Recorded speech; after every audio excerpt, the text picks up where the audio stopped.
Well, we already mentioned that you went to, like, idiot Christian school. Yeah. We said that in a past I think recording. we did, yeah. But I mean, I could tell a million stories about my school. A million. I want to write a book because it's insane. Well, it's the kind of place you read about in, like, Huffington Post, like, with, can you believe this? Seriously. I mean, I wish that I would have known about some kind of, I don't know, some kind of media outlet because they would have just eaten up my school. It would have gobbled it up. I could have been some outspoken kid who's like, can you believe what they do here? I don't know why I had a speech impediment as a child. I didn't, but but in my imagination I did. I mean, I don't know. Did you have any kind of strange recess punishment at your school? I don't know if that's normal. I don't know what's normal for elementary school. I mean, like, if we were obviously, like, punching somebody or throwing rocks, I mean, yeah, we'd have to go, I don't know, sit inside, but, like... You'd have to sit inside? Or, like, I mean, obviously, you'd just be in trouble, or you'd have to go sit in the... I mean, but what's trouble like in a normal elementary school? You know, picking a fight, being a douche. Yeah. That kind of thing. Yeah, and then what would happen? Were you ever in trouble? Of course you weren't.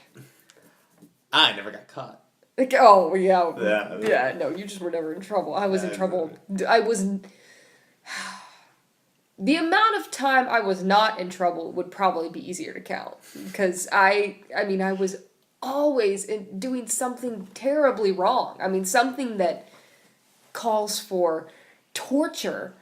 Because I would spend so much of my time standing on the cracks of the sidewalk. The cracks of the sidewalk? So, in front of our playground was this sidewalk. And I guess, like a normal sidewalk square... Yeah. Right, a square. Multiply it by 2. Yeah. Okay, and you know, like a sidewalk has the cracks in it. Yeah. And where 4 sidewalk squares would meet, would be that little cross, you would have to stand right there. I mean, you would have to stand on that cross. Ah. If you were in trouble. And, I mean, I can't remember the exact system, but I know it was something like 5 minutes of recess. You would have to stand there. And I think recess was 30 minutes. Yeah.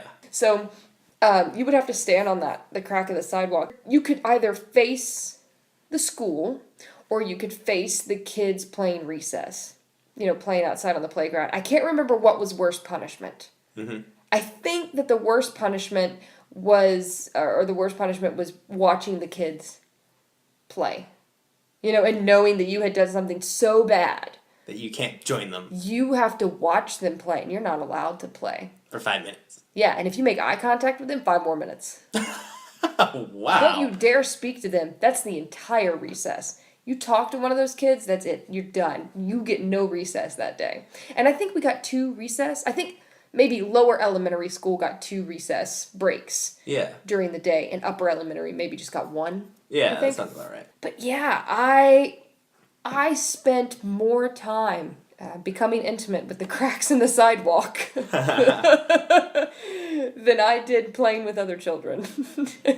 And, you know, some of my crimes included asking a dumb question. Well, of course. You know, or something a rebellious question, I suppose. Like in class, if the teacher was talking about, if we were studying history, and I didn't understand what we were studying, not that I didn't understand it, but I wanted to question the intentions of the person in history that we were discussing. Right. You know, I'd raise my hand. It's not time for questions, Jenny. No, I'm still going to keep my hand raised. Jenny, you can ask questions later. Yeah, no, this is really important. You know, this is crucial. My understanding relies on the answer to this question. It's imperative that you answer me. Fine, Jenny. Listen, okay. So we're talking about Pocahontas, and what I don't understand is she grows up with her tribe. This is what she's familiar with. Why would she then fall in love with a white man? She's never seen a white man before. He's essentially an alien to her, which is not really appealing because frankly, if an alien came to me, I don't think that I would fall in love with it. So I'm just really confused about Pocahontas' intention here. I'm really feeling that it's not a love story that we're discussing, but we're talking politics, okay? What we're talking about here is there's some type of trade between the tribe and the white man that you're not revealing to us because you think maybe it's below our intelligence level or our comprehension of society. I'm not sure, but can you discuss this a little further in detail? 5 minutes on the crack. Yeah, exactly. When I was a kid, I was on crack. No, literally, the cracks of the sidewalk, because I was too smart for my own good. Oh, the crack addict.